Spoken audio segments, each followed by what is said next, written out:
I'm Johnson Hood, and this is Spotlight On, the series that shines a light on the far-right creatures going bump in the night. Today, we've turned our spotlight on Jeff Bezos. Jeff is one of the richest men in the world, which isn't bad for a man who's basically a shopkeeper. Jeff was gifted, not in the way Epstein gifted women to Trump, but gifted with an acumen for engineering. Growing up, he became a National Merit Scholar, a Silver Knight winner, and a high school valedictorian. In other words, he was a massive nerdy virgin. He went to Princeton, and after graduation, he worked in banking, where having no soul lent him an advantage. In the spring of 1994, when the rest of us were enjoying Britpop and the Rachel haircut, Bezos discovered internet usage was growing by 2,300% a year, largely because in the pre-90s, you could only find porn in lay-bys or in your stepdad's special cupboard. Bezos decided to open an online bookstore, which he would name Cadabra. And before his company was started, he was already looking for ways to avoid paying tax. He decided to start Cadabra on a Native American reservation, so his profits wouldn't be split with the country that had afforded him the opportunity to get rich. Later, he changed the business name because Cadabra sounded too much like cadaver, and he didn't want to be reminded of the lifeless husk he'd become. He changed the business name to Amazon, starting it in Seattle for its favourable tax laws. Amazon sold its first book in July 1995. It was called Fluid Concepts and Creative Analogies, Computer Models of the Fundamental Mechanisms of Thought.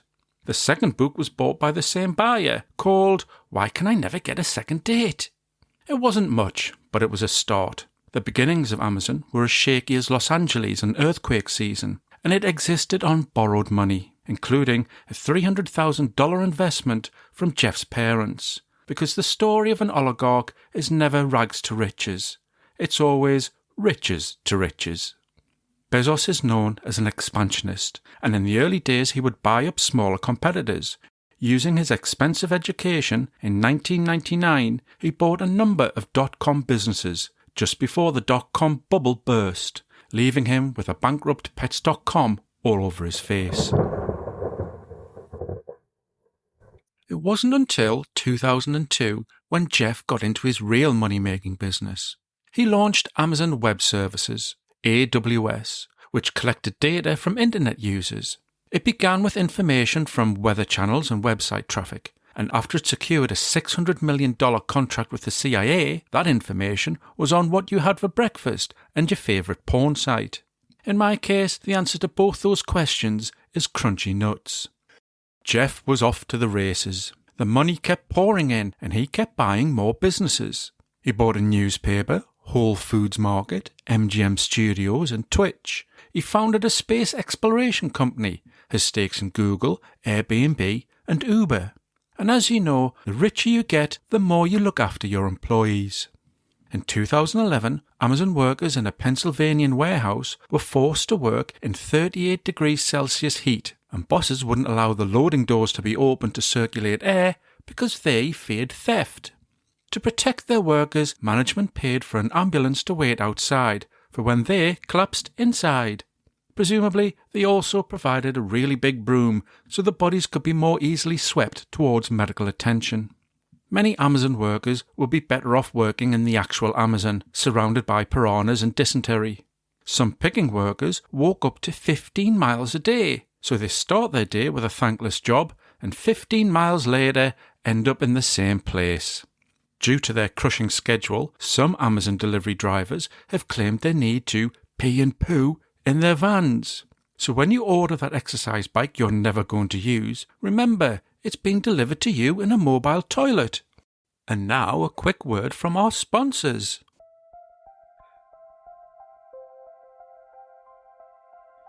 AWS Laboratories, experts in biotechnology, brings you the latest advancement in body maxing to alleviate the problem of being human. Our new line of ZX lithium robot legs are available with a variety of movement scenarios, including skipping, stalking, gadabouting, and the dad disco shuffle. legs designed for every challenge. Our dedicated research team work hard to make your life so better you won't even realize we control you. Suitable for businessmen on the go or the housewives cleaning gutters. Our patented titanium, no-crack knees, spring-coiled toes, and slender ankle technology means you're ready for anything. From school pickup to fleeing for your life through a nuclear wasteland. Our dedicated installment engineers will fuse your flesh to metal in under an hour, or your money back, but not your legs. We own them now. They'll be dried, cured, rolled in oregano, and sent to our sister company, Deli Meats Incorporated. AWS Laboratories, for when being fully human is a bit too much. Terms and conditions apply. AWS Laboratories cannot be held accountable for hip crumbling, pelvis seizures, or the accidental kicking to death of local wildlife. ZX Lithium robot legs can be hacked by cyberware, and you may be abducted by your own limbs. And now we return to Jeff, where bad goes to worse. In February 2026, Jeff laid off hundreds of employees from the Washington Post, a newspaper he helped to tank, because in October 2024 he prevented the newspaper from endorsing a political candidate, a tradition that stemmed back over 36 years. The candidate in question was Kamala Harris, and 250,000 readers cancelled their subscription in protest. After Jeff announced the opinion section of the Post would no longer publish articles critical of Trump, a further 75,000 subscribers were lost. The layoffs were deemed a strategic reset, like turning a computer off and on again in the hopes it would stop kissing Trump's arse. Jeff made no comment about them at the time, as he was too busy showing Pete Hegseth around his penis-shaped space rocket in Florida.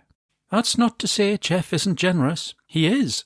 If he happened to be the maniacal dictator of America, he donated $1 million to Donald Trump's inauguration and an unknown sum towards his new ballroom. He was also willing to bankroll Melania, because as we all know, the route to a man's heart is through a wife who has associations with a sex trafficker. And so, to curry favour with Trump, Jeff bought Melania her very own documentary for $40 million and would later spend $35 million marketing it. It opened in theatres on the 30th of January to reviews like this one from the Guardian newspaper. It doesn't have a single redeeming quality. British film critic Mark Kermode stated, it was one of the most depressing experiences he's ever had in a cinema. And this guy watches Tom Hiddleston films. Currently, Melania has a Rotten Tomatoes score of 11%, which to be fair is slightly above her husband's polling figures. But it did take $7 million on its opening weekend, making it the best opening for a documentary in a decade. Well, kinda. For that statement to be true, you have to not count concert films, those documentaries that showcase a musician's concert. That kind of caveat is like me saying I'm the fastest man over 100 metres, as long as I'm able to use a car and the other competitors have been thrown down a well. Was it worth it, Jeff? Well, I mean, probably. Jeff spent $50 million on his wedding, so a documentary about one woman's quest to reclaim her soul isn't going to dent the pocketbook. Jeff is worth around $240 billion, or around $3.2 million an hour, compared to the $15 an hour his warehouse staff make, those lucky enough to still be working for him. Late last year, Jeff announced the first fully automated Amazon warehouse, where robots were designed to replace humans. The flagship warehouse was called Blue Jay and had the unofficial slogan of, "If you have skin, you don't get in." But the warehouse was quietly mothballed in February 2026 for unknown reasons. My guess is Jeff hadn't seen Short Circuit and didn't realise he was going to get a warehouse full of Johnny Fives, with hilarious but ultimately dated results. For all his wealth, Jeff is still unwilling to play fair. Amazon's tax avoidance schemes have been investigated by countries around the world, leading to a report released by the Fairfax Foundation that concluded Amazon was the biggest tax cheat on the planet. The real Amazon takes carbon dioxide from the planet and gives back oxygen. Jeff takes whatever he likes, but gives nothing in return. Spotlight on Jeff Bezos was written by Sean Baines. It was performed by Sean and Alex Morrison. Please like and follow United State of News, please, for your weekly dose of insanity.